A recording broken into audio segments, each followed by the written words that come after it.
Again, 10-year-old Everest became the first elementary-age girl to earn a silver medal at the History Bee and Bold National Championships ever. Tonight she's going to share how she did that and how you can use the same techniques in your life. This is Learning to Learn. Let's hear it for Everest.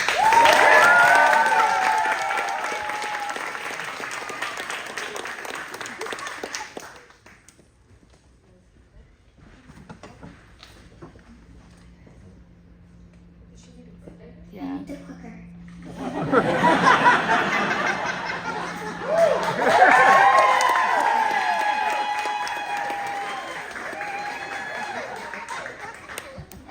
So, hi everybody. My name is Everest, and today I want to start with a show of hands. If you know the answer, raise your hand and yell the answer out. So, who can tell me who the 20th president was? Garfield. Well, those are my siblings, so that counts.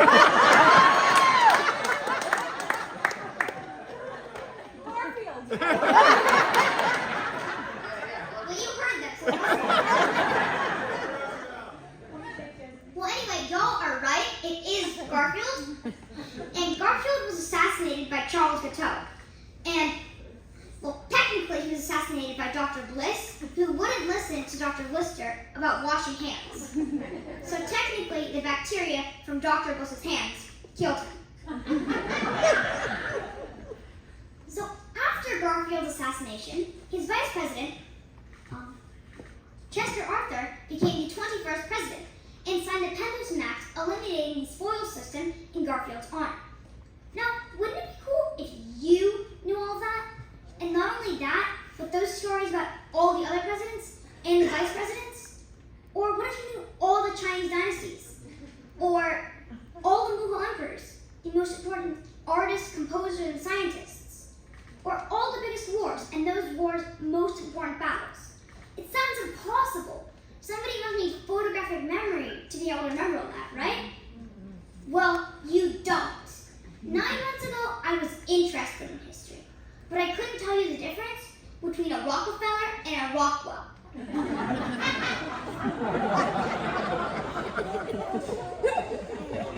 Or Queen Victoria and Victoria's Secret.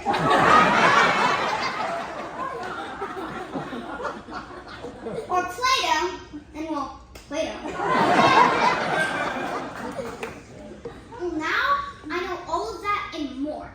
Last week, I put my history knowledge to the test when I competed in the National History Bowl Championships, where I placed second in the country, which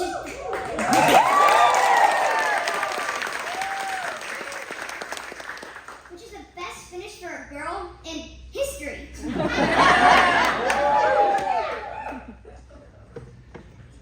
Okay, but today I'm not going to teach you history. I know, sad. But instead, I will teach you how to learn. So that way, you can learn anything. Like, you can learn all the elements on a periodic table, or all the highest countries by GDP, or you can learn history if you want to. But how exactly do you learn? People have been trying to figure that out for centuries, thousands of years, millennia, really. And the techniques I use come from practices that have worked throughout history, plus a little modern technology. Now, a lot of people are scared of new technology. They think things like AI will take their jobs. But I'm not scared, because I don't have a job.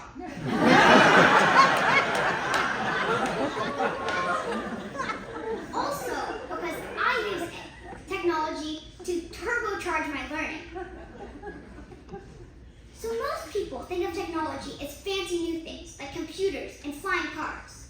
But actually, I think technology is just tools that humans have invented to make their lives easier. Instead of being called technologies, they could just be called tools. Writing was a tool. Plow was a tool. And I think the first and oldest tool to help improve memory was storytelling. Humans remember stories so much better than random facts. That's why when I learn history, I don't just learn the facts. I learn the stories. And to kind of give you an idea for how that works, we are going to do a little experiment. So, do you think you can help me with this? What's your name? So, all we're going to do is I'm going to say some letters and you're going to repeat them back. Do you have good memory?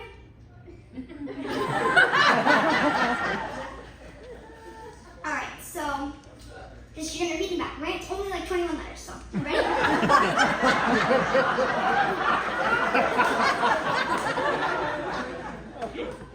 I-K-N-O-W-A-L-L-T-H-E-P-R-S-I-D-N-T-S. Got that all? Okay. I-K-N-O-W-A-L-L-T-H-E-P-R-S-I-D-N-T-S. That's spelled chicken.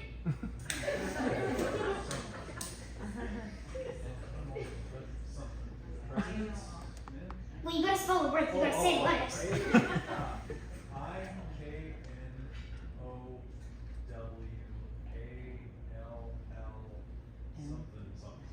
You're actually really close.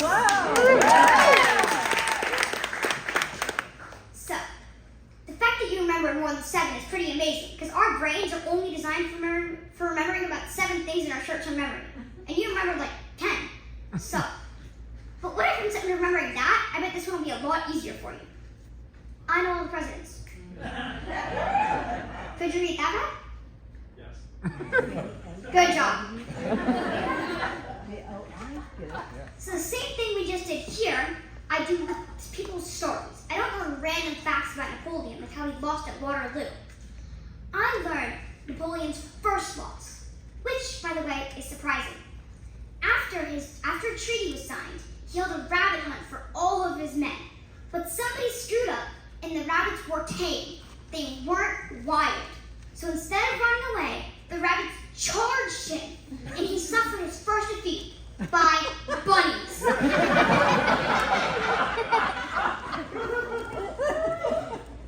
So now, we move on to our next tool.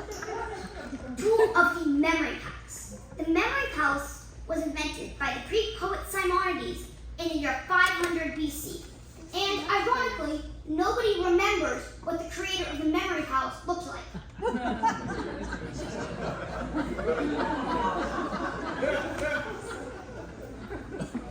So, like I said before, our brains are not designed for remembering facts or words or numbers.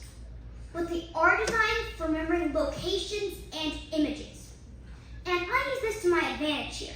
I create wacky images of all the presidents in order throughout my house, which is how I can remember them all and their numbers. For example, Garfield is a genie in my room granting wishes. Grant is a genie in my room granting wishes. And a little creepy. Ronald Reagan is firing ray guns in the pool down the street.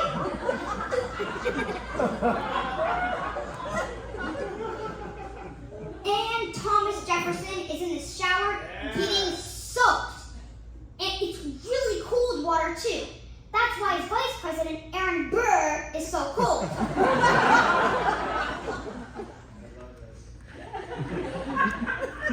But memory palaces don't just help with the presidents. I also use them for the Chinese dynasties. The Song dynasty is in my kitchen with the YMCA. And you know what the YMCA is singing? Yamen, as in the Battle of Yamen, where the Song dynasty fell to the Mongols. Memory palaces can be anywhere and help you remember anything. But we aren't done. Now we're moving on to the next technology of flashcards. If reading is fun for most of you, but when you're reading, you're probably not reading to learn. Your brain isn't making the connections you need to actually remember something. Which is why when I read, I create flashcards on what I'm reading so I can remember it. But over the last 9 months, I've created over 7,000 flashcards. And I can't review 7,000 flashcards every single day. So the next technology I need is something to help me figure out which cards to do on which days. And the initial attempts to solve this problem happened in the 1800s when Hermann Ebbinghaus tested himself on how long he could remember different syllables. He created the first forgetting curves. Then, in the 1970s, Sebastian Leitner invented the 5-box method for flashcards. If you got a card right, you moved it into a box you viewed less often. If you got a card wrong, you moved it into a box you viewed more often. Still better than trying to do 7,000 cards every single day, but there's still a lot of cards to do. But now we have digital technology that can help figure out which cards to do on which days. And the one I use is called Anki. Every time Anki thinks I have a 10% chance of forgetting something, it brings the card back. Its just-in-time flashcards helps me maximize the number of things I can know in the minimum amount of time. So now, we move on to the last and final technology, the one I know you all have been waiting for. The technology of AI, artificial intelligence. Almost as important as figuring out how to learn is figuring out what to learn. In a different context, this is what Donald Rumsfeld called his unknown unknowns. Since the history bee gives you study guides for regionals, but doesn't give you any for nationals. So for nationals, I'm pretty much on my own. They can almost ask you anything. Well, not anything. They won't ask what George Washington's favorite color was. It was green, by the way. Though they won't ask that, that does help you remember that he lives in Mount Vernon, which is Latin for green. So, if the history bee won't tell me what to study, how will AI help? Well, my dad has plugged in all the old history bee questions into AI and asked it what are the most important things to study. And it wasn't perfect. We ended up studying people like Bukasa, the brutal dictator of the Central African Republic that almost nobody has heard of.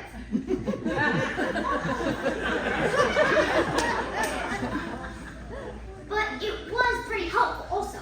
I ended up getting people that I probably wouldn't have gotten if I hadn't been told to study that. For example, Margaret Sanger, who founded Planned Parenthood. Or Langston Hughes, who was a poet during the Harlem Renaissance. Or Edward the Black Prince, who was a brilliant general during the 100 Years' War, but nobody's ever heard of him because he died of dysentery. Oops. Every time I learn a new person, place, or event, I put them in a memory palace. I create flashcards and I review them with spaced repetition. But before I do anything like that, I go back and I learn their stories. And my story this year ends with the best finish for a 4th grade girl in the National History Week.